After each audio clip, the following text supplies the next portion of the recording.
urging the Federal Ministry of Education to rescind its recent curriculum review that removed key subjects such as computer studies, data processing, electrical installation, photography, and civic education from the WAEC portal. Ofoji argued that removing subjects fundamental to digital literacy and civic African Senior School Certificate Examination was barely 4 months away.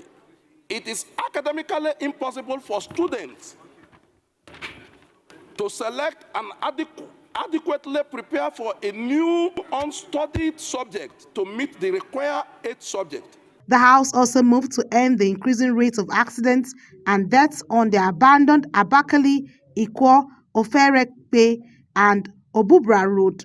Member representing the area, Chinedu Oga, raises a motion of urgent public importance for the House to investigate and expedite the construction of the abandoned road since it was taken off the Ebonyi State government. Concerned that this road has not only become the death trap for computer and the residents and joining the community, but also breeding ground for robbery and other previous activities. As part of the day's legislative business, the House reserved to probe the revocation of over 4,000 mining licenses by the Ministry of Solid Minerals Development in the last 2 years. Mandates that license holders must be given adequate notice, fair hearing and compliance timelines before revocation, and such action must be justified. A motion on the urgent need to convert COVID-19 intervention loans to grants and restructure repayment for small and medium-sized enterprises was, however, stepped down for further consultations. From the National Assembly, Anie T. Patrick, reporting for Global TV News. Nigeria's First Lady Oluremi Tinubu has called for greater inclusion and empowerment of women in the Nigeria Police Force as the institution marks 70 years of female participation in policing. Her message set the tone for a ceremony honoring the courage and contributions of police women since 1955. Samuel Odi reports for Global Television. At the anniversary celebration in Abuja, First Lady Oluremi Tinubu praised police women for their resilience, discipline, and loyalty to national service. She described them as key players in maintaining community safety and urged the force to provide more leadership opportunities, better welfare, and expand professional development for women. According to the First Lady, investing in women is indispensable to building a stronger and more secure nation. For 7 decades, Nigerian women have stood on the front lines of peace, law enforcement, and community safety, contributing to our national stability and the broader pursuit of a safer, more inclusive world. I commend the Nigerian Police Force and for embracing gender mainstreaming as a strategic institutional priority.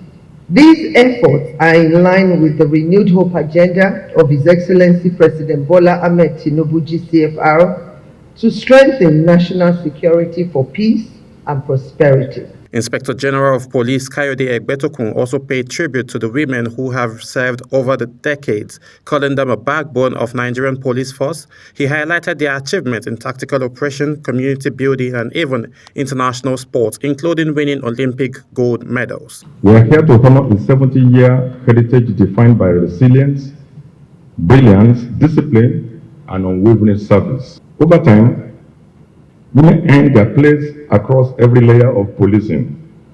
Today, thousands of them proudly wear the uniform across our federation, serving in operational, tactical, investigative, administrative, and strategic roles. With renewed commitment to gender inclusion and excellence, the Nigerian Police Force says today's celebration is not just about history, but a promise of a larger role for women in shaping the nation's security future. Samuel Odi for Global Television News. Still talking security, the Armed Forces of Nigeria says it is tightening its grip on violent groups across the country, reporting fresh breakthroughs in November that include the rescue of 318 kidnapped victims and the surrender of more than 69 insurgents and their families. Defense correspondent Kike Lomo Okere reports that the update came from the new Director of Defense Media Operations, Major General Michael Onoja at his maiden briefing in Abuja. The report. At his first major engagement with journalists, Major General Michael Onoja set a firm tone, one that blends transparency with renewed operational confidence. He praised the media's role in national security, but cautioned against sensational reporting, insisting that accurate information remains a strategic asset in the fight against insecurity. According to General Onoja, troops intensified nationwide operation throughout November, conducting clearance mission, intelligence-led raid, air interdiction, and maritime patrol that disrupted terrorist networks and criminal gangs. Accordingly, in the month of November, several terrorists, bandits and extremists, and other criminal elements were arrested, scores were neutralized, and over 69 of them and their family members surrendered. Similarly, 318 kidnapped victims were also rescued. The director rules out that in the South-South region, troops recorded successes as Operation Delta Safe disrupted oil theft valued at over 217 million naira, destroyed several illegal refining sites, and arrested 25 suspects. In the Southeast, Operation Udoka neutralized armed elements in Enugu, Ebonyi, Abia, and Cross River State, arresting 4 fighters and rescuing 4 hostages. Precision airstrike also destroyed terrorist hideouts in Ezeagu. Also foiled oil theft worth 217,664,618 naira only, representing quantity 201,700 liters of crude oil and 88,177 liters of automated gas oil, while 16 illegal refining sites were deactivated. General Onoja reaffirmed the military's commitment to rescuing all remaining abducted students and urged Nigerians to provide credible intelligence when necessary. He also appealed for public support for the Armed Forces Remembrance Day emblem. With new momentum and intensified joint operations, the Defense Headquarters says the Armed Forces remain focused on one objective: restoring peace in every corner of the country and operating strictly within the bounds of the law. Kike Lomo Ukeri, Global Television News. Now let's turn our attention to education. Kano State Governor Abba Kabir Yusuf has performed the groundbreaking ceremony for a new state-owned polytechnic in Gaya local government area. Global TV correspondent Idris Jibrin reports that when completed, the institution will become the second state polytechnic offering both national and higher national diploma programs in Kano State. The groundbreaking ceremony was performed by Governor Abba Kabir Yusuf, accompanied by his deputy, who also doubles as the Commissioner for Higher Education. The governor said education remains a key driver of socio-economic development, and this informed his administration's commitment to investing heavily in the sector for the overall progress of Kano State. Education is not merely a sector of government activity. This is the foundation upon which every modern society is built. It shapes character. It opens the doors of opportunity. When completed, the Gaya Polytechnic is expected to serve students from 12 local government areas within the Kano South Senatorial District, many of whom previously traveled long distance to access tertiary education in the state capital. Let me say that the establishment of this polytechnic in Gaya is intentional. It is strategic. It is firmly rooted in the extraordinary history of the people of this great region. Beyond academic opportunities, the project is also expected to spur infrastructural development across Kano South.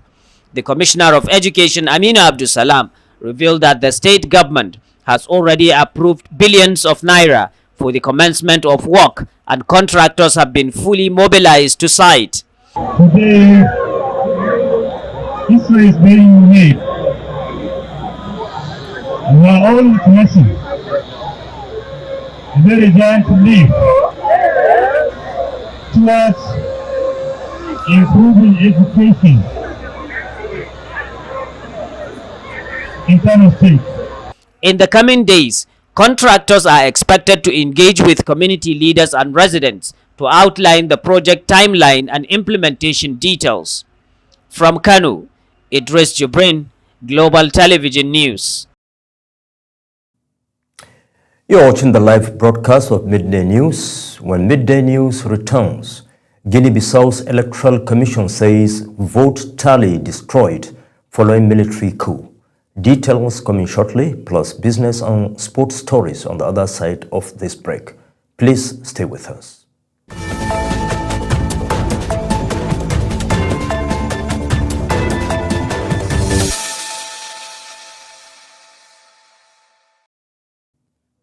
Welcome back, and we begin with business news. The federal government has approved the settlement of 185 billion naira in long-standing debts owed to natural gas producers as part of efforts to revitalize the gas sector and stabilize power generation nationwide. In a statement, the Minister of State for Petroleum Resources, Gas, Dr. Ekperikpe Ekpo, said clearing the debts will bring wide-ranging benefits, starting with the restoration of investor confidence. The payment, authorized by President Bola Tinubu and endorsed on Wednesday by the National Economic Council, chaired by Vice President Kashim Shettima, is regarded as one of the most significant interventions in Nigeria's energy sector in recent years. And we move to the foreign scene, where Guinea-Bissau's Electoral Commission says armed men destroyed most of the vote count from the country's election, stating that it will be unable to publish results. The military took control of the Portuguese-speaking nation last week, a day before the provisional results of national elections were due to be announced. Zahrau Nasir has details. The Deputy Executive Secretary of the country's National Electoral Commission, Idrissa Jallow, told journalists they are unable to conclude the electoral process, stating that all of the tally sheets were destroyed, except for those from Bissau. Members of the Electoral Commission met with the representatives from the West African Regional Bloc, ECOWAS, who asked whether the body could release the results. Jallow told reporters that they will not be able to release the results, describing how in the morning before the coup, armed men wearing balaclavas burst into the tabulation room. The Executive Secretary also noted that the men arrested the Commission President and 5 Supreme Court judges who were present while threatening pot-pipe agents. Zahra Unasir reporting for Global TV News. The Deputy Executive Secretary of the... And we go to the sports scene, where Nigeria began their West Africa Trophy campaign in cricket on a bright note with a 19-run victory over Zambia in Abuja. The hosts successfully defended a modest total in a match that swung back and forth before Nigeria's bowlers closed it out in the final overs. Zambia won the toss and sent Nigeria into bat, hoping to exploit early conditions. Their decision initially looked justified as Nigeria struggled for fluency in the power play, losing wickets at intervals. And Wilfred Ndidi will captain the Super Eagles at the 2025 Africa Cup of Nations following William Trust Ekon's retirement. Trust Ekon announced his retirement from international football yesterday. Ndidi, who captained the Super Eagles at the 2026 FIFA World Cup playoffs in Morocco last month, will now officially take up the role at the AFCON. And that's it on Global TV Midday News. And a quick reminder that Global TV is on DSTV channel 365 and StarTimes channel 276. Kindly follow us across all social media platforms now showing on your screen using @GlobalTVNG. I am Shoaib Said saying thanks for being with us.